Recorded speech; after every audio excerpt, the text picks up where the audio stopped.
কি আমাকে জাজ করবেন কেন? সেটা তো আপনি আপনার কথা বলেন না, আপনি আমার চেতনার ব্যবসা বলেন, আমাকে ইন্টারফেয়ার করছেন না না, আপনি চেতনার ব্যবসা করলে আমি বললে আমি ইন্টারফেয়ার করব? ভারতের বিরুদ্ধে এত কথা বলা হয়, এই অন্তর্বর্তীকালীন সরকার যে মার্কিন মানে যুক্তরাষ্ট্রের সাথে এরকম একটা চুক্তি করে গেছে যাবার আগে, সেটাকে দেবপ্রিয় ভট্টাচার্য বলেছেন যে এটা সবচেয়ে বড় বিপজ্জনক চুক্তি, বাংলাদেশের সার্বভৌমত্ব থাকে কিনা এটা নিয়ে কথা হচ্ছে।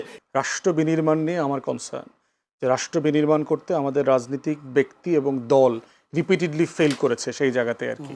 যদি বলি ক্ষমতায় ছিল বেশি দিন আওয়ামী লীগ, কিন্তু সে আওয়ামী লীগ ৭১-এ জামাতের বিচার কেন করলো না, কেন রাজনীতি? জাতীয় পার্টির এই 10 বছরের শাসনকেও আওয়ামী লীগে যুক্ত করে দেওয়া হলো, মানে যুক্তির তো কোনো শেষ নাই। বিএনপিও তো তাহলে অনেকে আওয়ামী লীগ থেকে বিএনপিতে গেছে, তাহলে পুরো 55 বছরে আওয়ামী লীগ ক্ষমতায় ছিল, কিন্তু 55 বছর 54 বছর আওয়ামী লীগ ক্ষমতায় থাকলেও সবচেয়ে যে গুরুত্বপূর্ণ জায়গাটি হচ্ছে যে মুক্তিযুদ্ধের পর 3.5 বছর শেখ মুজিব বঙ্গবন্ধু ক্ষমতায় ছিলেন। আপনি দেখুন যে হত্যা তো অনেক হয়েছে, জিয়াউর রহমানকে মারা হয়েছে আমাদের দেশে খুব নির্মমভাবে, এবং প্রত্যেকটা হত্যাই দুঃখজনক এবং নির্মম। বেনজির ভুট্টো মারা গেছে, রাজীব গান্ধী মারা গেছে, এই উপমহাদেশে প্রধানরা মারা গেছে। কিন্তু আপনার সুবিধার জন্য, মানে এখন 24-এর অভ্যুত্থানের পরে যে বিচার কার্য চলছে, 71-এর পরে বিচার কার্য চলেনি, শুরু হয়নি। না না, আপনি 71 আর 24-এর পরের বাস্তবতা বুঝতে হবে তো। তখন আমাদের বাজেট ছিল $1200, আর এখন কত বিলিয়ন ডলার, হিসাব আছে কোনো? তখন হয়েছে একটা মুক্তিযুদ্ধ, আর এখন হয়েছে একটা সরকার বিরোধী আন্দোলন। একটা বললেই হলো, মূল জায়গাটা ওইখানে, মুক্তিযুদ্ধকে নস্যাৎ করতে হবে। ওইখানকার তওবা নিয়ে কথা বলা যাবে না, এখনো তওবা প্রশ্নটা আসবে না, আসবে 24-এর তওবা। আপনার কোটি কোটি মানুষকে শরণার্থী করা হচ্ছে, লক্ষ লক্ষ মানুষ মারা গেছে, সেইটা নিয়ে কোনো তওবার বিষয় আসবে না। এবং $1200 একটা বাজেটের দেশ, যেখানে কোনো রাস্তা নাই, কালভার্ট নাই, মানুষের খাওয়া নাই, কেবলমাত্র স্বাধীন হয়েছে একটা দেশ। স্বাধীনতা বোঝে তারা? সেই স্বাধীন হবার পর সেই রাষ্ট্রপতিকে 22 জন সদস্য সহ কেন মারা হয়েছে?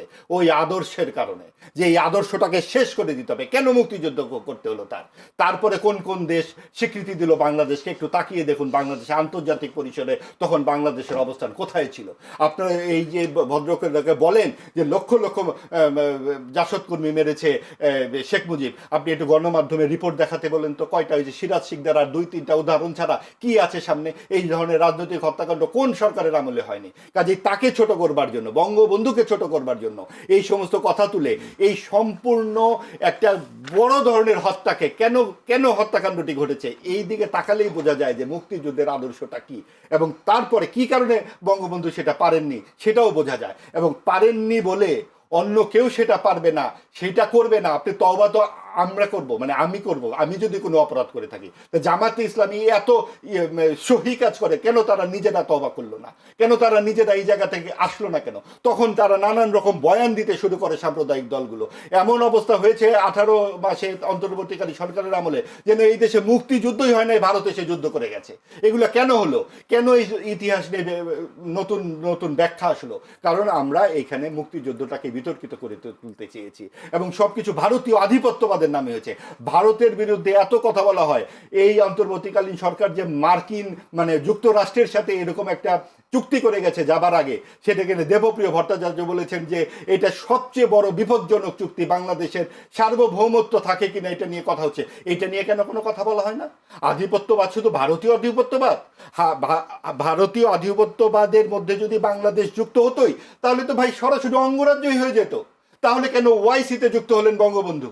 কেন মুসলিম পরিচয় আলাদা হলেন? কেন স্বাধীনতার পর এই দেশ থেকে ভারতীয় সৈন্যরা চলে গেল? তাহলে তো মরে মরে ভারতীয় সৈন্য থাকতো। কাজে এই সমস্ত রূপকথার গল্প বাদ দিয়ে আদর্শভিত্তিক রাজনীতি করতে হবে।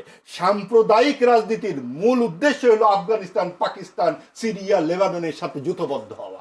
ওই জায়গাতে পৌঁছানোর জন্য পৃষ্ঠপোষকতা করেছিল অন্তর্বর্তীকালীন সরকার, যেটা বিএনপি সকল মতামত নিয়ে মানুষের পক্ষে দাঁড়িয়ে, মুক্তিযুদ্ধের পক্ষে দাঁড়িয়ে তারা এই বিপদ থেকে জাতিকে উদ্ধার করেছে। কিন্তু বিজয়ী হবার পর আপনি মুক্তিযুদ্ধ নিয়ে কোনো কথা শুনবেন না। জি, ধন্যবাদ। যদি ফুয়াদ, বঙ্গবন্ধুকে ছোট করবার এবং মুক্তিযুদ্ধকে ইতিহাসকে বিকৃতি করবার জন্য এতদিন রাজনীতি করে আসা হয়েছে, এবং যে জামায়াত কোনো ধরনের ক্ষমা চায়নি, ক্ষমা চাওয়া উচিত ছিল, উত্তর যদি থাকে সেটা জামাতকে জিজ্ঞেস করবেন সে কেন ক্ষমা চায় নাই। প্রশ্ন হচ্ছে, আমি চেতনার ব্যবসা করি না, চেতনার ব্যবসা পছন্দ করি না আর কি। আমি হচ্ছে রাষ্ট্র বিনির্মাণ নিয়ে আমার কনসার্ন, যে রাষ্ট্র বিনির্মাণ করতে আমাদের রাজনৈতিক ব্যক্তি এবং দল রিপিটেডলি ফেল করেছে সেই জায়গাতে আর কি। এবং মাহবুব আজিজ ভাইয়ের অধিকাংশ কথারই কোনো মেকসেন্স করতে পারলাম না, যিনি কোত্থেকে কোথায় গেলেন। $1200 না, আমাদের প্রথম বাজেট ছিল আমার যতটুকু মনে পড়ে, তাজউদ্দিন আহমেদ সাহেব 768 কোটি টাকার বাজেট দিয়েছিলেন 72 সালে, যেটা তখনকার হিসেবে ধরেন $70 মিলিয়ন, 70 মিলিয়ন ডলার। এখন কত? এখনকার বাজেট 8 লক্ষ কোটি টাকা। তাহলে হ্যাঁ, তাহলে না, বুঝতে তাহলে পারেন বাংলাদেশ কোথায় ছিল। বিচারের সাথে কি বাজেটের অবশ্যই সম্পর্ক? আপনাকে তো দাঁড়াতে হবে, আপনার 3 বেলা ভাত নাই, একটা মুক্তিযুদ্ধ হয়েছে সাথে সাথে বিচার করতে বসে যাবে। সারা আপনাকে পৃথিবীতে তো দাঁড়াতে হবে, একটা দেশ শেষ করে ফেলি, মাহবুব ভাই, শেষ করে ফেলি, আপনি বলে ফেলছেন। আপনি তো বারবার চেতনা চেতনা শব্দটি করছেন।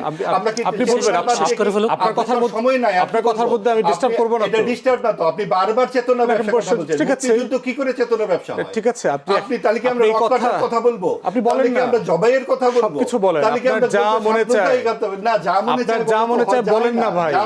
এই কথা তো শুনে আমরা ক্লান্ত। মুক্তিযুদ্ধ সম্পর্কে যা মনে চায় তাই তারা বলে, এটাই সমস্যা। সমস্যা যা হচ্ছে মনে চায়। মুক্তিযুদ্ধ নিয়ে এই আলাপ করে চেতনাবাজি যতটুকু হয়েছে, তার থেকে যদি মুক্তিযুদ্ধকে অঙ্গীকার আকারে বাস্তবায়ন করা হইতো।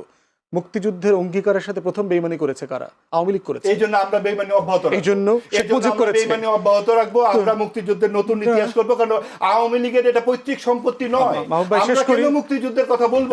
শেষ করি। আপনি কিন্তু আপনি কথা বলতে দিচ্ছেন না।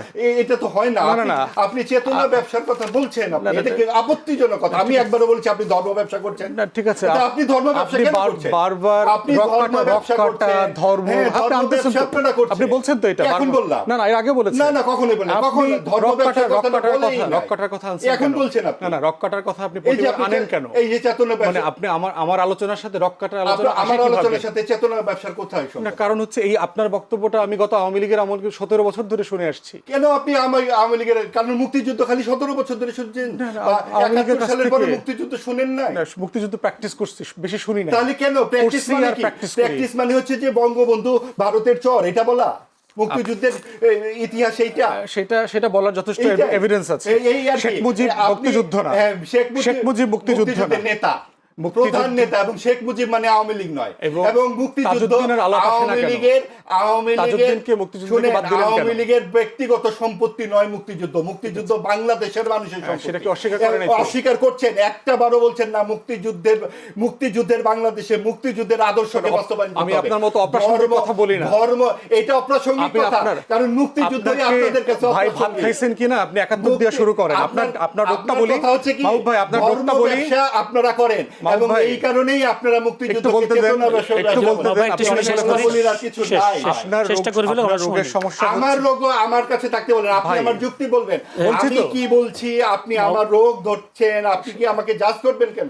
সেটা তো আপনি বলছি। আপনার কথা বলেন না, আপনি ভাই, আমার চেতনা না, ব্যবসা আপনি তো বলেন আমাকে কেন? ইন্টারফেয়ার করছেন। না, আপনি চেতনা ব্যবসা করলে আমি বললে আমি ইন্টারফেয়ার করব, না, এটা কারণ আপনি এটা আপত্তিজনক না, হয়। মুক্তিযুদ্ধ ভাই, আপনি ডিসেন্সের মনে- মধ্যে পড়লো না। এটা হয় না। আলোচনা শেষ করি প্লিজ। আপনি please, যে please। প্রসঙ্গ আপনি চেতনা ব্যবসা একবার, দুইবার, 5 বার বলেছেন, এবং মুক্তিযুদ্ধের কথা বললে আপনি চেতনা ব্যবসা বলেন। মানে কি? মুক্তিযুদ্ধের কথা বাদ দিয়ে আমি ধর্মের রাজনীতির কথা বলবো? জি জি, শেষ করি। মানে একজন মানুষ দুপুরে খাইছে কিনা সেটা মুক্তিযুদ্ধ দিয়ে শুরু করতে হবে কেন? আপনি ধর্ম মানে 24-এর আলোচনা, ইন্টারিমের সফলতা, আমেরিকার চুক্তি, প্রত্যেকটা ইস্যু, বাংলাদেশের প্রত্যেকটা issue। জন্মকে অস্বীকার করে আমরা অস্বীকার কিভাবে করছে? আগাবো? কে অস্বীকার করছে? আপনি তো কোথায় বললেন অস্বীকার যে করলাম? মুক্তিযুদ্ধ অবশ্যই। কোথায় অস্বীকার এই যে করেছি? চেতনা এই যে ব্যবসা, মিথ্যা কথা এই আপনি যে আরোপ করছেন। এই যে চেতনা ব্যবসা মানে কি? মুক্তিযুদ্ধকে অস্বীকার করা না, নয়? এক জিনিস না। অবশ্যই। যারা মুক্তিযুদ্ধকে ধারণ করে তারা অবশ্যই। মুক্তিযুদ্ধ নিয়ে এত আওড়ায় না। তার মানে মুক্তিযুদ্ধকে ধারণ করে বিরোধিতা করতে হবে। না, ধারণ করা কিভাবে? ধারণ করে হলে কাজ করবে। সাম্প্রদায়িক রাজনীতি বিনির্মাণ করে। বিনির্মাণ কিভাবে বিনির্মাণ করবে। মুক্তিযুদ্ধের আপনি আদর্শ কি? সাম্যের বাংলাদেশ, পাকিস্তানের বিরোধিতা করা 1 নম্বর আদর্শ। সাম্যের পাকিস্তান বাংলাদেশ মানে কি? পাকিস্তান একটা ধর্মভিত্তিক রাষ্ট্র, তারকে বিরোধিতা আওয়ামী করতে লীগ, হবে। আপনার চরিত্রের ভিতর একটা পুরো আওয়ামী লীগ ফুটে উঠতেছে ভাই। আপনার চরিত্রের এই যে আপনি ভিতরে কথা বলতে একটা- দিচ্ছেন না। একটা ধর্মভিত্তিক রাজনীতি ফুটে উঠেছে। আপনি কথা বলতে এবং দিচ্ছেন না। আপনি কথাটা শেষ আমাকে করুন। আক্রমণ আপনি কথা না বলতে করলে দিচ্ছেন কিন্তু না। কথা বলতে না, আমি হবে। আপনাকে আক্রমণ করি নাই। আমি আমার আমাকে কথা বলছি। চেতনা ব্যবসায়ী বলেছেন। না, আপনি বলেছেন চেতনা ব্যবসার কথা বলি নাই। 17 বছর ধরে এই চেতনা ব্যবসা আপনি দেখে অভ্যস্ত। বলেছেন চেতনা ব্যবসার কথা না বলে কিন্তু সেটা আমি আপনার আক্রমণটা কথা, সেটা করতাম আপনাকে না। রেফার করি আপনি নাই। রেকর্ড করেন, সেটা মুক্তিযুদ্ধের আপনাকে কথা বললে উনি এই কথা বলেন। প্রত্যেকটা ইস্যুতে আননেসেসারি চুক্তি বলেন, খাওয়া বলেন, জুলাই সনদ বলেন, 71 দিয়ে শুরু ভাই করতে হবে। বাংলাদেশ নামটাই চেঞ্জ করে দেন না, তাহলে এখন থেকে বাংলাস্তান বলবো না, তুই- কারণ পাকিস্তানের খালাতো ভাই তো আমরা, একটা দেশই তো ছিল। এটাই হলো চেতনা, হ্যাঁ, এটাই হলো অপ্রাসঙ্গিকতা, ধর্মভিত্তিক রাজনীতি। প্রাসঙ্গিক কথা বাংলাদেশ বলতে না পারা, নামটাই আপনাদের অসুবিধা। প্রাসঙ্গিক কথা বলতে না পারার যে প্রাসঙ্গিক অযোগ্যতা, আপনারা ঠিক করে দিবেন। এই অযোগ্যতাটাই হলো চেতনা প্রাসঙ্গিক ব্যবসা। হচ্ছে আপনারা ঠিক করে দিবেন যে ধর্মভিত্তিক চেতনার বাইরে যাব না। এইটাই হলো একটা অযোগ্যতা যে আপনি এর বাইরে কথা বলতে মাহবুব পারেন ভাই, না। শেষ করি আমরা। একটা ধর্মের মানুষ এইখানে, জি। সেইখানে সাম্প্রদায়িক রাজনীতি কি করে প্রাসঙ্গিক হয় বলেন? জি, ধন্যবাদ। বিএনপির মার্জিনের প্রায় 50% হচ্ছে আপনার আওয়ামী লীগ এবং মাইনরিটির ভোট। আপনি যদি আওয়ামী লীগকে নির্বাচন করতে দিতেন, হাজার হাজার খুন হইতো নির্বাচনে। কারণ আওয়ামী লীগের বিপক্ষে যে গণ অভ্যুত্থানের সবাই মিলে আওয়ামী লীগকে ফিল্ডে রাজনৈতিক স্পেস দিত না। বিএনপির এমপিরা গিয়ে অফিস খুলে দিয়ে আসছে, সে অফিস ভেঙে দিয়ে আসছে কারা? ছাত্রদল, যুবদলের ছেলেরা গিয়ে ভেঙে দিয়ে আসছে। অতএব আপনি চাইলেই আওয়ামী লীগকে পাবলিকলি পুনর্বাসন করতে পারবেন না।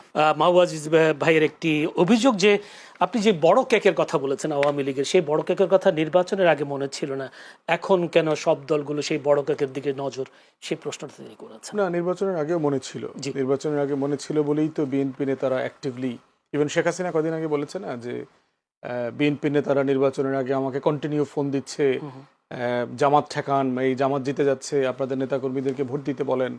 এবং আমরা কিন্তু দেখেছি যে এলাকাগুলোতে নির্বাচনী ক্যাম্পেইনের শুরুর দিকে আওয়ামী লীগের লোকজন কোন শতাংশে ভোট দিতে যাবে এটা কিন্তু আমরা অনিশ্চিত ছিলাম। মাইনরিটিরা আদৌ ভোট দিতে যাবেন কিনা এই ব্যাপারটা কিন্তু আমরা বেশ অনিশ্চিত ছিলাম।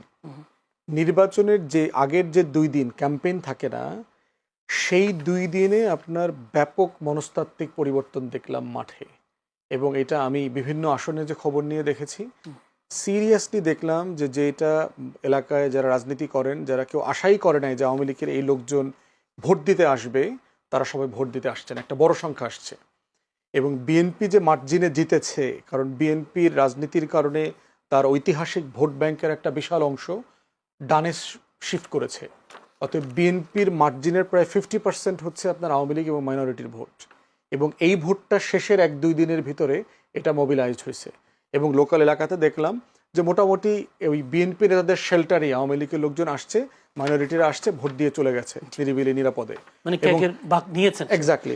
শেখ হাসিনার বক্তব্য মোতাবেক এটা বোঝা যাচ্ছে হচ্ছে যে আওয়ামী লীগকে ওই সময় কার্যক্রম নিষিদ্ধ না করলে তারা একটা ভালো ভূমিকা রাখতে পারতো, বা বিরোধী দলের মতো একটা ভূমিকাও রাখতে পারতো। ওইটার সাথে একমত না। একটা 17 বছরের ফ্যাসিবাদী সরকার যাকে গণ অভ্যুত্থানের মধ্য দিয়ে পতন করানো হয়েছে, তার ব্যাপারে মীমাংসা হওয়ার আগ পর্যন্ত, রাজনৈতিক এবং ফৌজদারি বিচারিক মীমাংসা হওয়ার আগ পর্যন্ত তাকে রাজনীতি নির্বাচনে স্পেস দেওয়ার কোনো সুযোগ নাই। পৃথিবীর হিস্ট্রিতে এটা বলে না। কিন্তু এটার মানে এটা না যে আমি এটা বলেছি সন্ত্রাস দমন আইনে তাকে আপনি নিষিদ্ধ করে দেবেন, এটাও না। কিন্তু তার ব্যাপারে একটা পলিটিক্যাল সেটেলমেন্ট হইতে হবে, তাকে আমরা কিভাবে ডিল করব। এবং এই ব্যাপারে আপনার শো থেকে শুরু করে বিভিন্ন জায়গাতে আমি সারা দুনিয়ার অনেকগুলো মডেল তুলে ধরেছি যেটা কিভাবে হতে পারতো, সেটা স্যাডলি হয় নাই। অতএব ওই প্রশ্ন এখানে একদমই ন্যায্য প্রশ্ন না। ইভেন প্রশ্ন হচ্ছে যে আপনি ফিউচার আওয়ামী লীগের রাজনীতি নির্বাচনের ভাগ্য কি হবে, যেই দলটা 2 বছর পরেও এখনো গণহত্যা, নির্বাচন ব্যবস্থা ধ্বংস, লুটপাট, একটা ক্রাইমের জন্য তার একটা নেতাকর্মী দুঃখ প্রকাশ করে নাই জাতির কাছে, ক্ষমা চায় নাই। তো সেই দলটাকে আপনি রিকনসিলিয়েশন আনবেন কোত্থেকে? তওবার প্রথম স্টেপটা কি? যে আপনি গুনাহ করছেন, ক্ষমা চাইবেন, আপনি স্বীকার করবেন যে হ্যাঁ আমি গুনাহ করছি। তো সেই রকম একটা দলকে নির্বাচনে আনা, এটা সিম্পলি কোনো প্র্যাকটিক্যাল রেজলিউশন না। বরং কি হইতো, আপনি যদি আওয়ামী লীগকে নির্বাচন করতে দিতেন, হাজার হাজার খুন হইতো নির্বাচনে। কারণ আওয়ামী লীগের বিপক্ষে যে গণ অভ্যুত্থানের সবাই মিলে আওয়ামী লীগকে ফিল্ডে রাজনৈতিক স্পেস দিত না। না দেওয়ার কারণে যেটা হয়েছে, জাতীয় পার্টি কিন্তু ক্যাম্পেইন করতে দেয়নি। বিভিন্ন জায়গায় আপনারা খবর নিয়ে দেখেন, জাতীয় পার্টির এমপিরা বহু জায়গায় ইলেকশন ক্যাম্পেইনেই যেতে পারে নাই, সিম্পলি ভয়ে, বাস্তবতায়। কিন্তু আওয়ামী লীগ তো সাইজে আরো বড়, সে যখন ফিল্ডে যাইতো, আলটিমেটলি বিএনপি জামাতের সাথে, এনসিপির ছেলেমেয়েদের সাথে ব্যাপক সংঘর্ষ, মারামারি হতো। আপনি কি মনে করেন স্থানীয় সরকার নির্বাচনে তারা আসবে না স্বতন্ত্র হয়ে? স্বতন্ত্র হয়ে আসার চেষ্টা করতে পারে, বাট আমার কাছে মনে হয় না যে এটা খুব বেশি সফল হবে। কারণ দিন শেষে দেখেন, গ্রামে গঞ্জে খবর নেন, একটা ওয়ার্ডে বিএনপিরই 3জন 4জন 5জন আছে যে মেম্বার হইতে চায়।